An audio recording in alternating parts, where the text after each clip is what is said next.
Hi everyone! Welcome po sa Simpleng Pamilya Vlogs. Ayan. So ngayon po magluluto tayo ng baked macaroni without oven. Ayan. Ang ating ingredients, meron po tayo ditong giniling na baboy. Ayan, nagyayelo pa. So, kalalabas lang sa rep. May bawang sibuyas na tayo. Meron po tayong hotdog na nakahiwang maliliit. Elbow macaroni na 1 kilo. Sweet style spaghetti sauce. UFC ketchup. And then yung ating pong evap na 1.5 can. Cornstarch, all-purpose ayan, cream. And then meron tayong Eden and quick melt. Margarine, and then yung ating sugar. Ayan po lahat ang ating ingredients para po sa ating baked macaroni na without oven. Ayan. So, let's start cooking na po tayo, guys. Okay, magpapakulo po muna tayo ng water para sa ating macaroni na ating palalambutin. Ayan, maglalagay na po ako ng oil para hindi po dumikit or magdikit-dikit ang ating macaroni. And then, lalagyan din po natin yan ng salt para may lasa na din po. Ayan. Ayan. 1 teaspoon tama. 1 teaspoon lang po ang aking inilagay na salt. Antayin po natin kumulo and then lagay na natin yung macaroni. Ayan po, kumukulo na ang ating water. So, nilagay ko na po yung ating elbow macaroni. Nalagay ko na po lahat, yung 2 kilos. Ayan.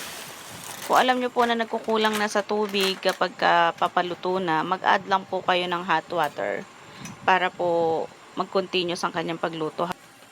Okay guys, mag-start na po tayo mag-saute ng ating para sa sauce. Ayan, naglagay na po ako ng oil. The next po ay ang butter or margarine, kung ano man po ang available. Half lang po ang aking ilalagay para may lasa lang po ng butter or margarine. Mix lang po natin mabuti at huwag po natin hayaan masunog ang butter. Lagay ko na po sabay ang bawang sibuyas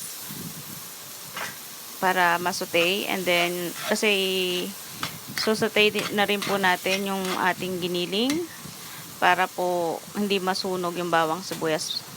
Pagsabayin na natin. Ayan, hindi pala nakasentro ang aking camera. Ayan, nakaayos ang ating camera. So, kuha na po lahat. Next na po dito, yung ating giniling. Okay, lagay na po natin yung ating giniling. 3/4 kilo po yan. Ayan. Mix lang po nating mabuti para po masute din siya. Ma-fried pa ng kaunti. Maluto. Halu-haluin lang. Ayan po nating masute. Okay guys, ayan, na-fried na ng kaunti ang ating pork. Susunod na po natin ang hotdog para maluto na rin po. Ma-fried na siya ng kaunti. Mix well.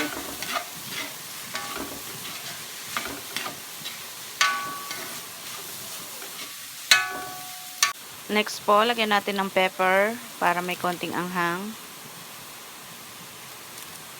Ayan. And then, fish sauce para may lasa na rin po. Kayo na po ang tumansya kung anong lasa ang gusto nyo, kung gaano kaalat. Mix lang po natin para makombine yung lasa niya. Ayan, hindi po nakuhanan na nilagyan ko ng water. Next na po natin yung ating spaghetti sauce or yung ating sweet style spaghetti sauce. Ayan. Any brand naman po ay pwede. Lagay lang natin lahat. Sayang kapag may natira pa.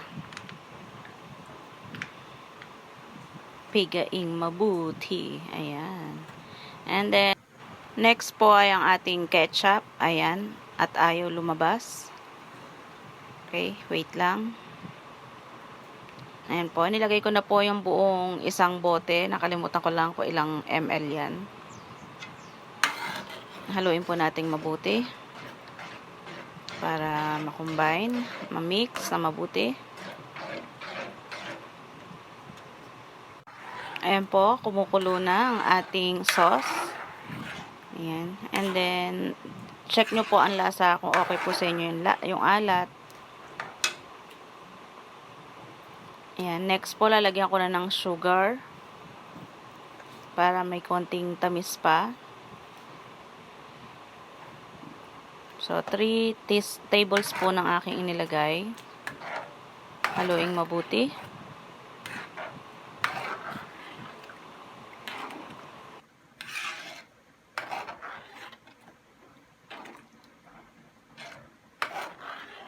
Atin na pong tikman kung okay yung alat at yung tamis.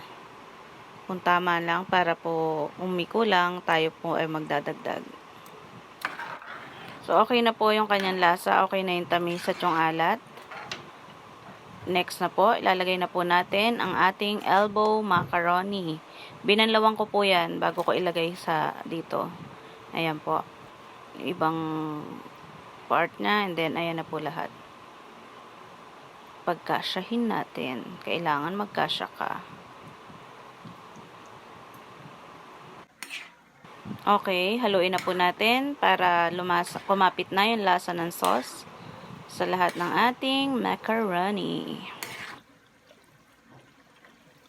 Ito naman po yung ating white sauce. Sorry, hindi po nakuhanan ng video. Water na po yan, saka evap, pinaghalo ko na. And then ngayon po maglalagay na tayo ng cornstarch, saka para po lumapot na. Nandiyan na rin po pala ang Nestle cream. Ayan. So, tinutunaw ko lang mabuti yung ating cornstarch. Lalagay natin para lumapot na rin yung ating white sauce. So, pinaghalo-halo ko na po ang tubig, evap, Nestle cream, and then nilagyan ko ng isang pack ng pepper. Yan po. Then yan, cornstarch para lumapot. Kung kulang po sa inyo yung texture ng paglapot ng ating white sauce or cheese, white sauce, mag-add pa po kayo ng cornstarch kapag kulang pa sa lapot. Ayan. So, medyo nagtitiken na yung ating white sauce.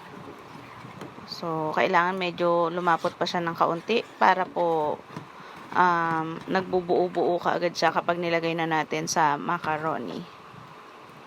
Ayan. So, ito pong lapot niya, okay na po ito dahil kapag lumamig pa po ito, mas magtitiken pa po siya. So, okay na. Okay guys, ito na po ang ating finished product ng ating baked macaroni. Sorry, hindi ko na po nakuhanan na aking inilagay sa mga microwavable. Na busy lang po tayo.